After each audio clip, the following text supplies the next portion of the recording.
Sekali peristiwa setelah Yesus menyeberang dengan perahu, datanglah orang banyak berbondong-bondong, lalu mengerumuni Dia. Ketika itu Yesus masih berada di tepi danau, maka datanglah seorang kepala rumah ibadat yang bernama Yairus. Ketika melihat Yesus, tersungkurlah Yairus di depan kakinya. Dengan sangat ia memohon kepadanya, "Anakku perempuan sedang sakit, hampir mati. Datanglah kiranya dan letakkanlah tanganmu di atasnya, supaya ia selamat dan tetap hidup." Lalu pergilah Yesus dengan orang itu. Orang banyak berbondong-bondong mengikuti Dia dan berdesak-desakan di dekatnya. Adalah di situ seorang perempuan yang sudah 12 tahun lamanya menderita pendarahan. Ia telah berulang-ulang diobati oleh berbagai tabib, sampai habislah semua yang ada padanya. Namun sama sekali tidak ada faedahnya. Malah sebaliknya keadaannya semakin memburuk. Dia sudah mendengar berita-berita tentang Yesus. Maka di tengah-tengah orang banyak itu, ia mendekati Yesus dari belakang dan menjamah jubahnya. Sebab katanya, "Asal ku jamah saja jubahnya, aku akan sembuh."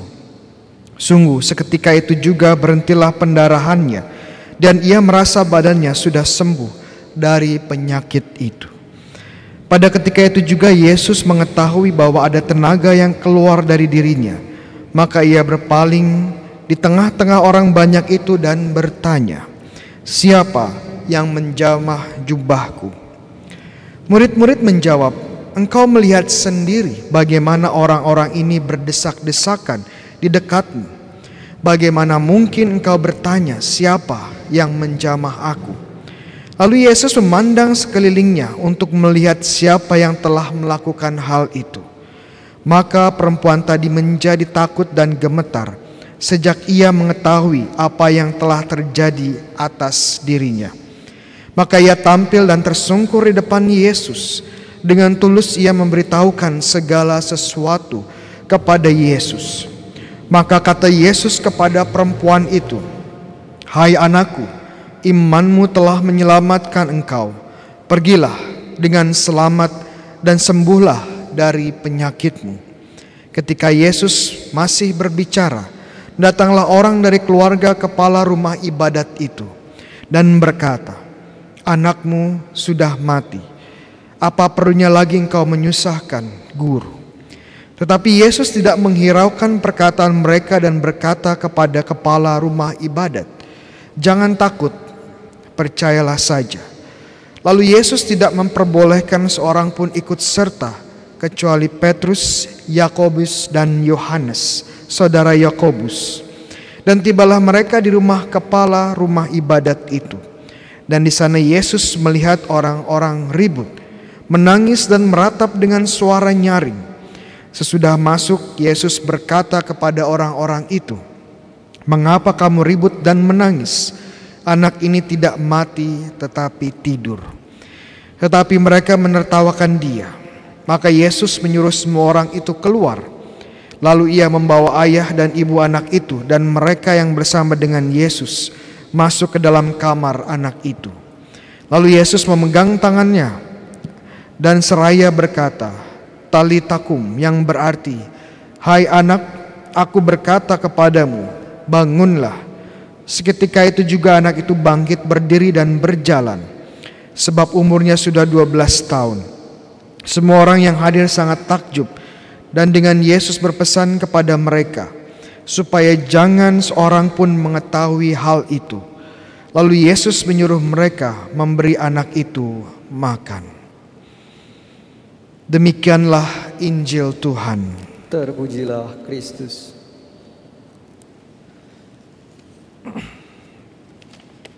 Saudara-saudariku yang terkasih dalam Kristus, sebagai manusia tentunya kita ingin hidup sehat. Kita tidak ingin sakit. Dan karena kita tahu bahwa kalau kita sakit tuh rasanya tidak enak. Kita tidak bisa mengembangkan, tidak bisa mencapai potensi-potensi hidup kita. Mau belajar susah. Mau bekerja tidak bisa. Mau bermain saja tidak bisa. Bahkan mau istirahat, tidur itu pun rasanya tidak enak. Kita tidak mau sakit. Makanya karena kita ingin hidup sehat dan selalu terhindar dari rasa sakit atau penyakit, kita pun mencoba gaya hidup yang sehat. Contohnya dengan berbagai mengkonsumsi makanan-makanan yang sehat, mengkonsumsi diet-diet tertentu. Begitu juga kita mencoba dengan olahraga secara teratur. Romo-romo di paroki ini itu hobinya adalah olahraga. Romo Adrian itu setiap hari treadmill. Kemudian saya sendiri hampir tiap hari jogging, muterin gereja. Dan kemudian yang paling intens dalam berolahraga itu Romo Hoseto. Olahraganya mau tahu apa? Olahraganya adalah bercocok tanam. Dia menanam pisang. Dan kalau teman-teman dapat kiriman pisang dari paroki RM, itu dari kebunnya Romo Hoseto.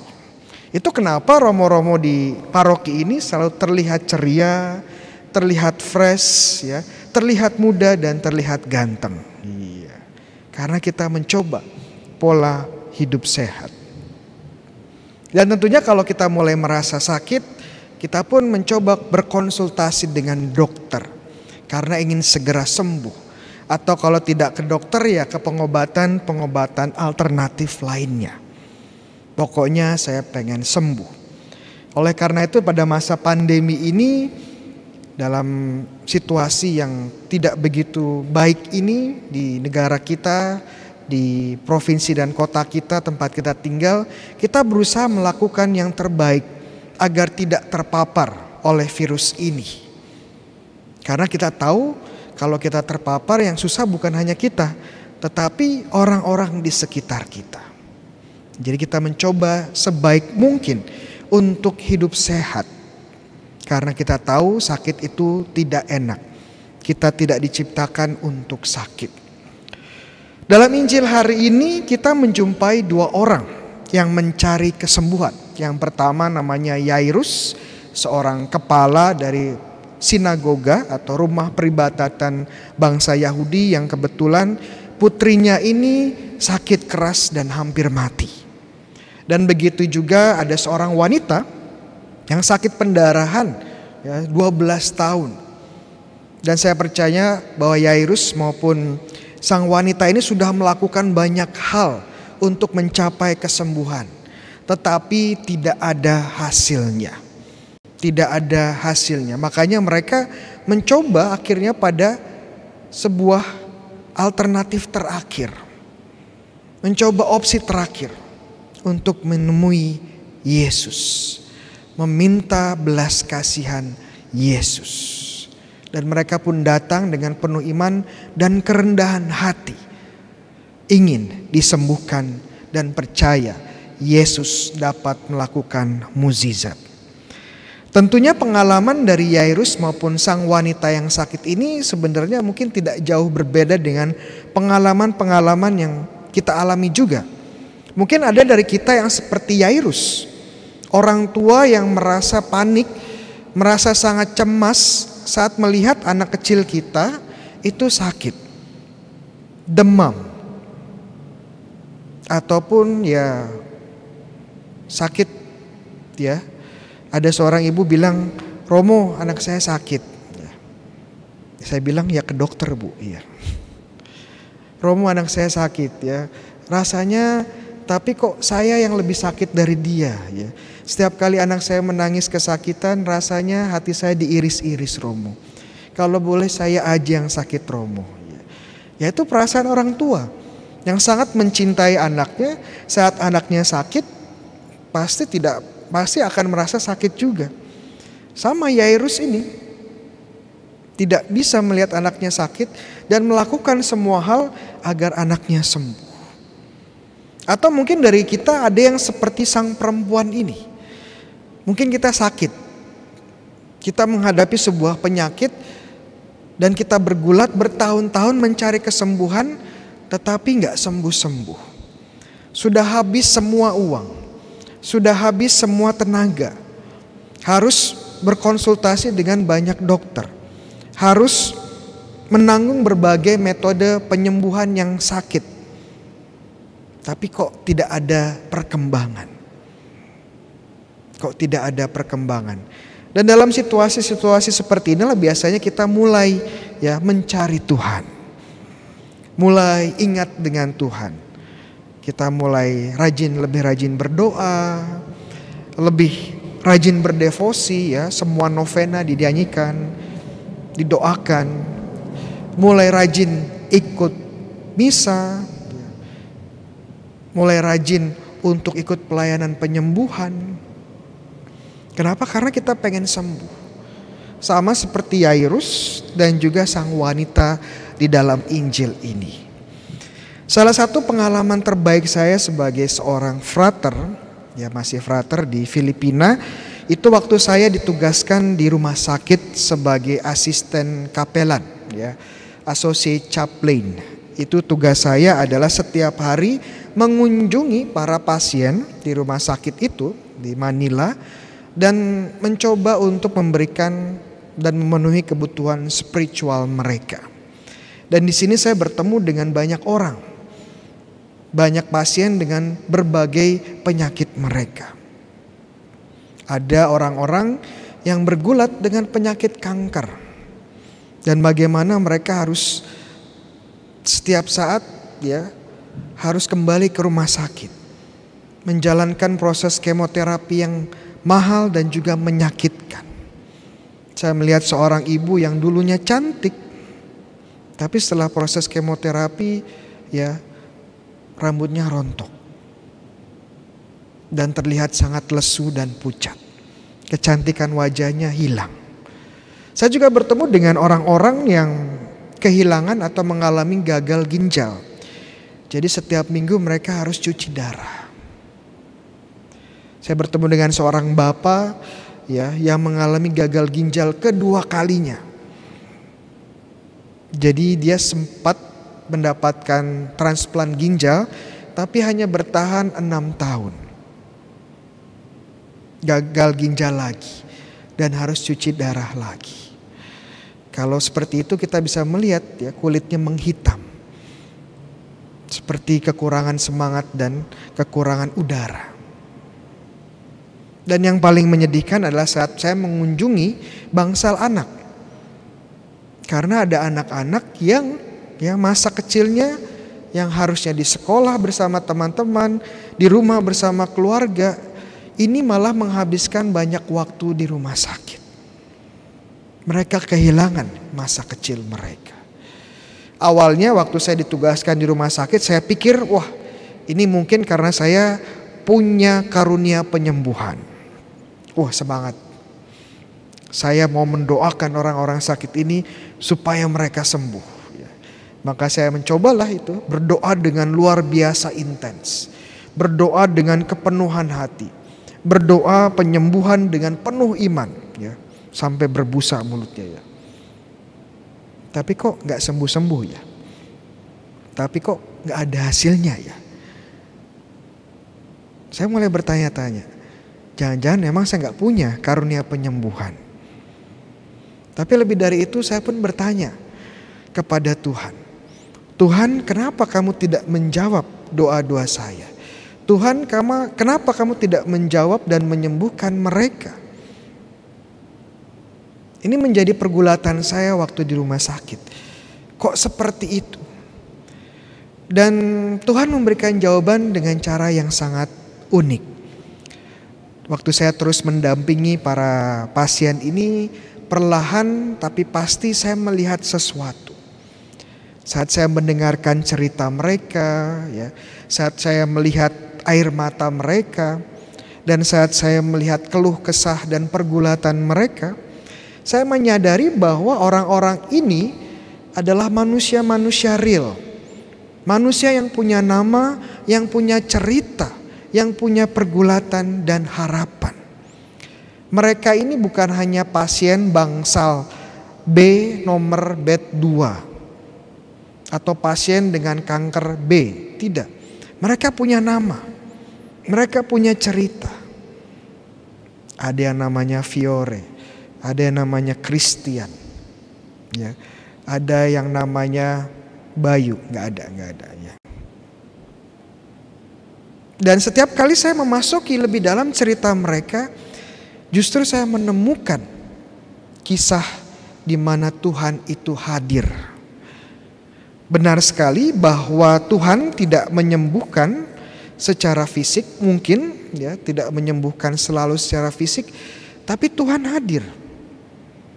Kasih Tuhan hadir di dalam orang-orang, ya, anggota keluarga yang setia menemani sang pasien. Mengorbankan banyak hal agar dia bisa sembuh, agar dia ada yang menemani. Kasih Tuhan terlihat dari para dokter dan para perawat yang bekerja luar biasa tanpa mengeluh. Kasih Tuhan terlihat saat saya memasuki ruangan dan bertemu dengan Ibu Fiore sebagai contoh, dan wajahnya berseri-seri padahal dia sakit kanker. Kasih Tuhan luar biasa. Yesus memang menyembuhkan putri dari Yairus. Yesus memang menyembuhkan sang wanita. Tapi tidak semua orang yang datang kepada Yesus itu Yesus sembuhkan secara fisik. Kenapa? Karena memang Tuhan Yesus tidak hanya datang ke dunia untuk menyembuhkan penyakit fisik dan biologis. Tuhan Yesus datang untuk menyelamatkan kita dari dosa. Tuhan Yesus datang untuk memberikan kepada kita kepenuhan hidup. Tuhan Yesus datang agar kita bisa menyentuh dan merasakan kasih Tuhan. Dan inilah yang memampukan kita mengasihi lebih dalam lagi. Saat kita sakit, saat kita menghadapi penyakit-penyakit yang berat, disinilah kita memasuki tahap di mana kita menyadari apa yang sungguh esensial, apa yang sungguh fundamental di dalam hidup kita. Kekayaan semua lenyap, kesuksesan gak ada artinya, kecantikan, ketampanan badan hilang dengan mudah. Tapi kita melihat apa yang ada, apa yang tinggal bahkan saat kita sakit. Apa yang tinggal? Iman, harapan, dan kasih. Iman kita diteguhkan, semakin percaya Tuhan ada.